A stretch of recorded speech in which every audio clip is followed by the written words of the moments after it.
get this party started. Howdy, everybody.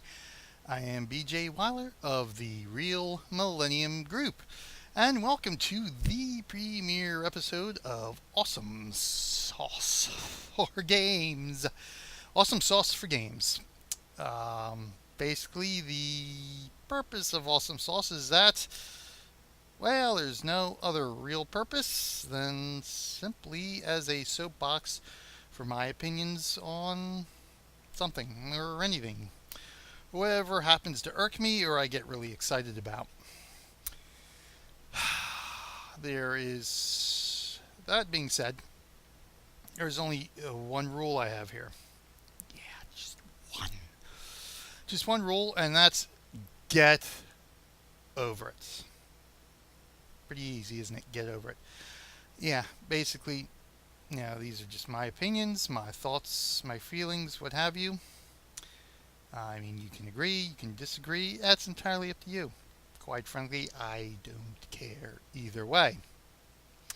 So, when I say something like Guild Wars 2 sucks balls, and that the original release is better and was more innovative, and quite frankly still is more innovative than the crap ArenaNet put out as a sequel. Go ahead, all you Guild Wars 2 fanboys, flame away. I simply don't care. Get over it. It's my opinion. It's a game. The game stinks. Anyway, for this premiere episode and what has got me all fired up. No, not really. Anyway, what's inspired me to do something like this was the launch of SimCity 5. If you can call it a launch, or, well, a launch such as it was.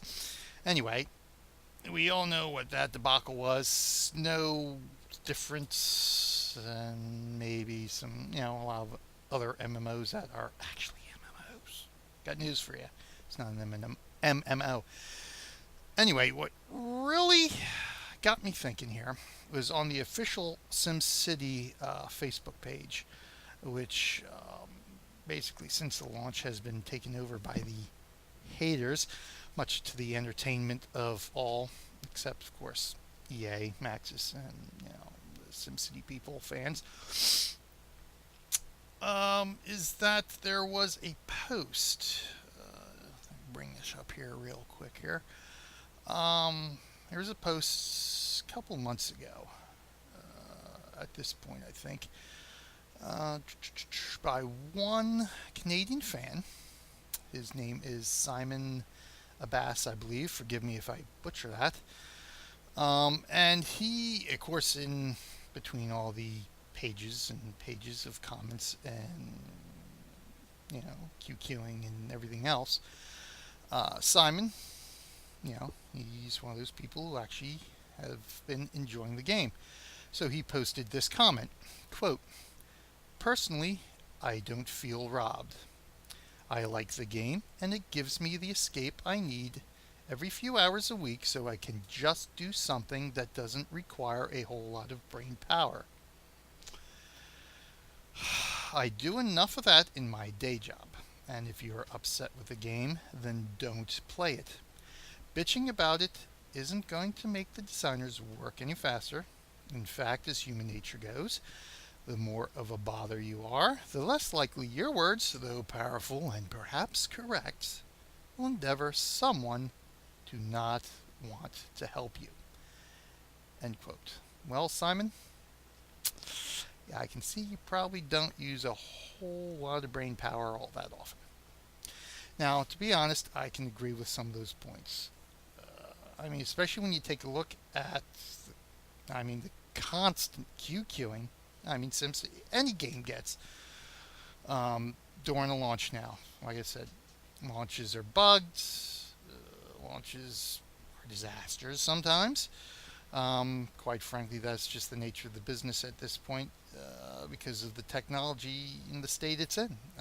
We as gamers, rightly or wrongly, have been demanding much more from our games, and as such, the coding gets a lot more complex, so you'll never get rid of bugs, especially on new releases. No matter how much Q&A goes into it, there's going to be bugs.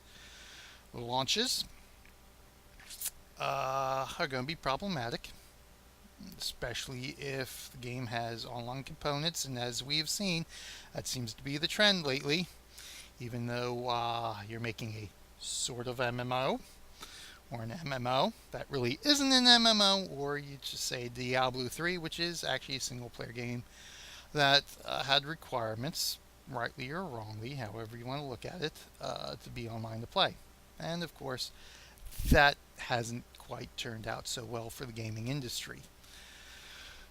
Unlike, releases of old, when you just pop the disc into your PC, let it install for a few minutes, and you're off and away. Maybe you had to enter a key code, you know, back in the glory days when things were much simpler. Anyway, I can agree with some of that. I mean, some of the constant QQing, some of the bitching and moaning that goes on in every single game forum about this stuff, that, you know what, by this time we should learn to expect it. It's going to happen. It's going to get fixed.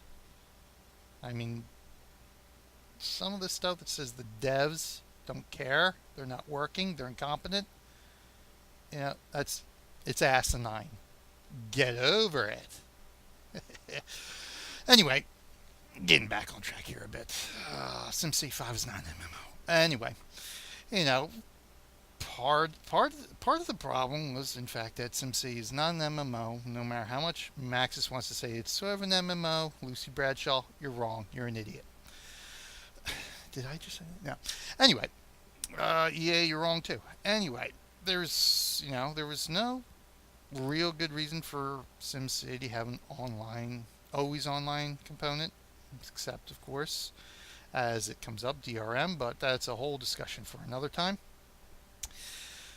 So that's part of the QQing. But some of the problems and some of the issues I have with the game, and why, I pointed, bringing out Simon's comment here, is just the state that some games are, the state that some games seem to be released in now. The going trend to where companies seem to be releasing a shell of a game for the same $60 we've always been paying, which, hey, it's a good thing. Even in inflation, we're still not paying any more for our video games than we did 10, 15 years ago. But the content of such between those games of yesteryear of lore, and the content of the games as they're being released today, yeah, they're sort of out of whack for that $60. And that's one of the points here that a lot of people have been making with SimCity. Now, SimCity is a franchise. It's had 4 previous games before it. Very high quality games, very enjoyable, fun games. That's why SimCity has the fan base it does. That's why SimCity is successful. And that's why a lot of those fans are pretty irked at this release. It's essentially a gimped release. All the stuff you got in those previous games, you had building editors, you had variable size land masses, you had all sorts of intricacies, and you had an actual simulation. How much it worked, how good the simulation was, personal opinion, quite frankly, from what I've seen, the previous simulations have been actual better simulations than the SimCity 5 one. But that $60 you paid for them games back in those times, that got you a lot of stuff. SimCity 5, not so much. No terrain editor, very small map sizes. Content-wise, not really a whole lot there. I mean, you basically got prettier graphics, which, for a game that was released 10 years after the previous one, you had better have gotten that right. I don't give points for graphics. See that little, this side. See that little screen back there? Yeah, it's IBM PC XT. I still play it, or at least I used to until it just died on me this morning. But anyway, yeah, I still go back and play my old floppy disc games on that. Why? Because I found them fun then. I still find them fun now. Graphics don't really play a portion of that. Yeah, everybody likes pretty graphics, but you know what? Gameplay trumps all. You got a good game, it's fun to play. Hey, if the graphics are 10 years old, it's still fun to play. You know what? It's something you can live with. So essentially what SimCity 5 is a screenshot game. A game to give you pretty screenshots or desktop wallpaper. So anyway, I wrote a response to Simon on Facebook, that post he made.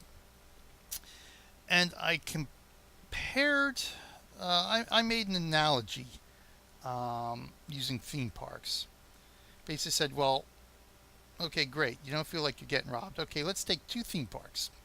Identical theme parks, same experience you get no matter which one you go. No difference there, except one charges twice as much as the other. Now, if you're going to this theme park, you're getting the exact same experience as this theme park down here, but you're paying twice as much for the same stuff you're getting here for half the cost. If you're going here, don't you feel like, and let's just, for instance, you're going here because you have to. They're telling you, sorry, you can't go here. You have to go here. Anyway, this is what they're giving you. This is what you get, same experience, half the price here, but you're having to go here, paying twice as much. Wouldn't you feel like you're getting robbed? I think any normal person would. So I wanted to expand upon that thought in this premiere episode of Awesome Sauce for Games. And I'm going to use Disneyland and Disney World for my example. You got Disneyland out in California, Disney World down in Florida. It's been a few years since I've been to Disney World, so. But as I recall, I mean, the main park, Epcot Center aside, there's 5 themed areas, in the main castle, what have you, area. There's 5 different themed areas. Disney World's a little bit newer, so let's say, hey, it's newer release, newer, shinier, better graphics, upgraded graphics than, say, Disneyland. Been around for a few years, but essentially same thing. Disneyland, Disney World. You got your 5 themed areas in each one. You have your price of admission. Let's just say it's $60 for a ticket, gets you through the front door. In Disneyland, the old release, again, your 5 theme areas. Essentially, let's say at the base of it, you're getting the exact same experience in each of those 5 areas. Except again, we get some better graphics over here. Anyway, Disneyland, $60 gets you in the door, and bang, you got access to all 5 of those themed areas.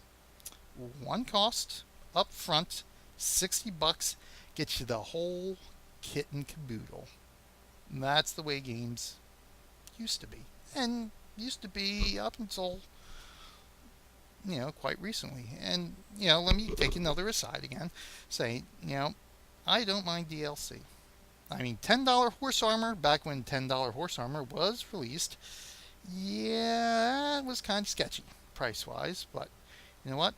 I don't begrudge game companies making money on the product they put out. Pirating, if you're a pirate, you're an ass, get lost.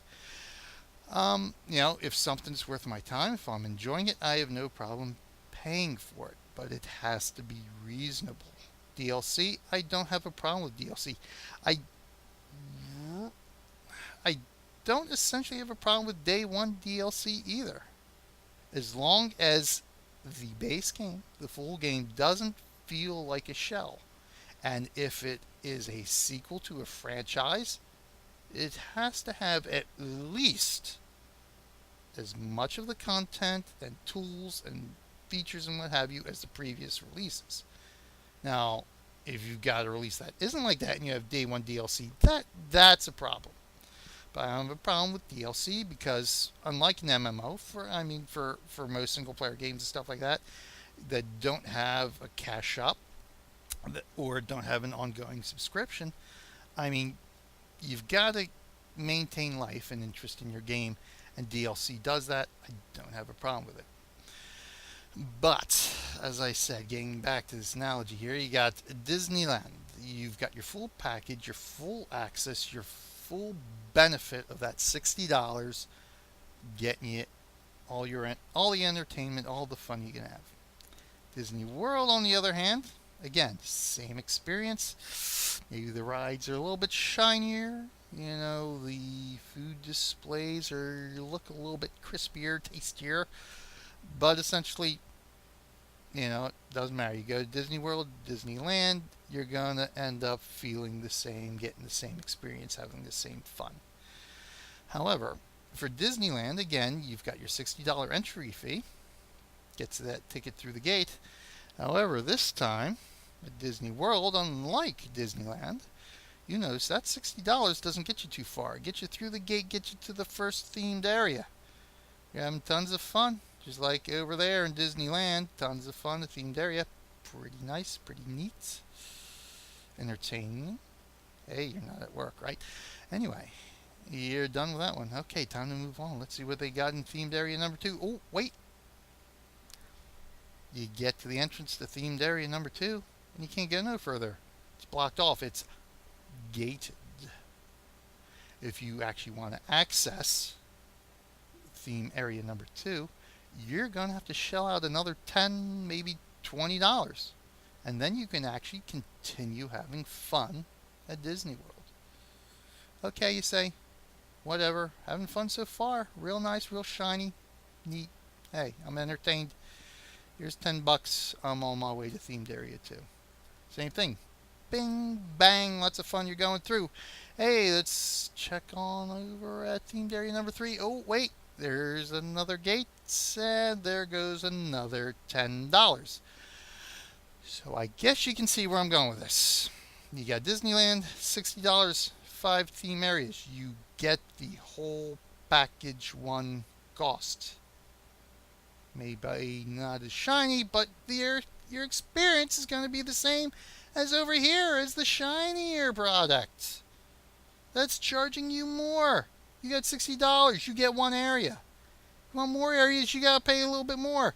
So essentially in Disney World, you're paying $100 for the same experience you're paying $60 for Disneyland. And you don't feel like you're getting robbed? Really? You're paying almost twice as much. Essentially what you're getting are prettier graphics.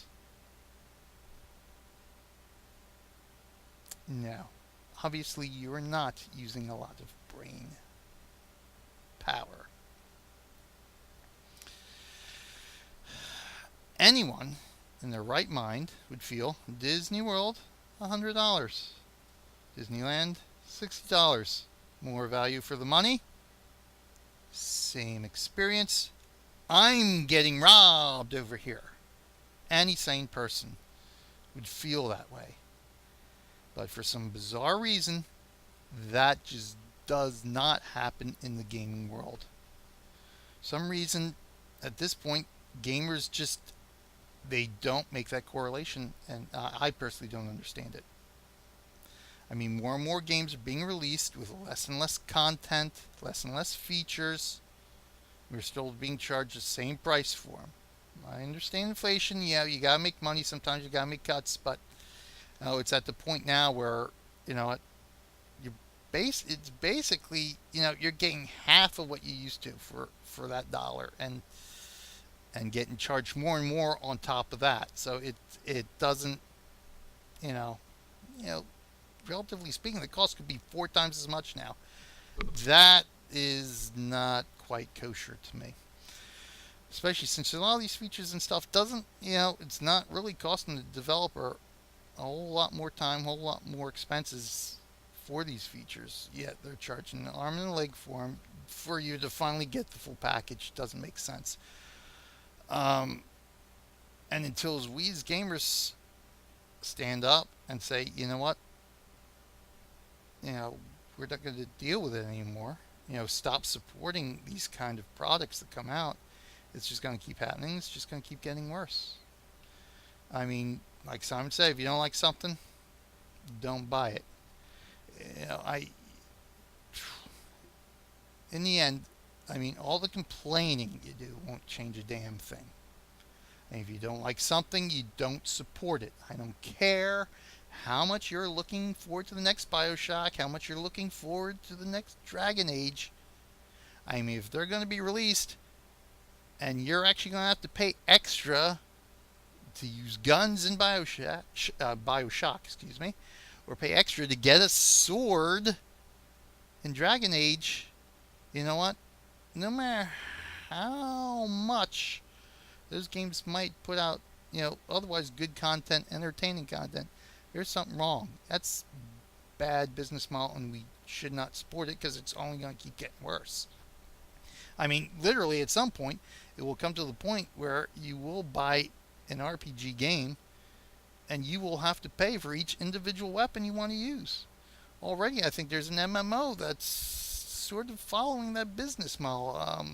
I don't recall the name of it. I think Black Gold Online or something like that. I mean, you literally, it's a free-to-play game, but literally, if you want to use any of the good loot, you're paying for that loot each and every time. So, it's not too far-fetched, this concept. If we don't stop it, nip it in the bud here, and stop buying these games like SimCity 5 that, again, shouldn't be online, could have avoided a ton of issues just by not requiring the always online component, and then selling a game that is barely a shell of what the previous 4 games were. I mean, it's that simple. If you still don't get it, I mean, you have to think objectively about the issue. And like I did, equate it to other real world scenarios and see how you would feel in those situations. I mean, I'm willing to bet that, you take similar situations just like I did with Disneyland, Disney World, these theme parks here, equate it to getting a haircut or anything else like that. You go to one place, you're getting the same experience in 2 different places. One's charging you twice as much. You're going to feel ripped off by the place that's charging you twice as much. All right? And that's what games are doing right now, but gamers, unfortunately, are still not getting it at this point. Hopefully, some rational thought, and we can start getting things back on track, getting things more equitable, excuse me, not only for developers but for gamers, the customers. Like I said, hey, don't begrudge them making a buck. That's gotta be reasonable. Right now, it's not really at the point where it's reasonable and good for the consumer. But hey, it's just my opinion. Anyway, I guess that's all I got for this soapbox adventure. Tune in next time. Not really sure when that's going to be, but I got a few things, thinking. The Elder Scrolls Online subscription? That might be an interesting topic of conversation for next time. Anyway, thanks for watching. I hope you enjoyed this little diatribe. First time I'm doing this, so hey, I had a lot of fun bringing it to you. If you did, or even if you didn't, hey, please subscribe to my channel. Lots of good stuff here besides awesome sauce for games. I got some Defiance in-game play footage and stuff like that. Hey, go Defiance. So subscribe to my channel. Check out my website at the www.realmillenniumgroup.com. A couple of fan pages there. I got some wizardry info, Star Wars: The Old Republic, and my newest Defiance fan page with some fan fiction I've been working on. So be sure to check that out. And if you like what you see, or even if you don't, hey, pass me a $5. Hey, if you don't like what you see, hey, give me a couple of $100, maybe I'll go away. Anyway, hey, be sure to pass a donation our way. I've got some donate buttons on the website. Hey, it's all self-funded. If you like what you see, if you like what we're about, support us and we can keep bringing it to you. We'll keep doing the work as long as we can, as long as you enjoy it. Them donations do help, though. Thank you again. See you next time, and I'll see you in game.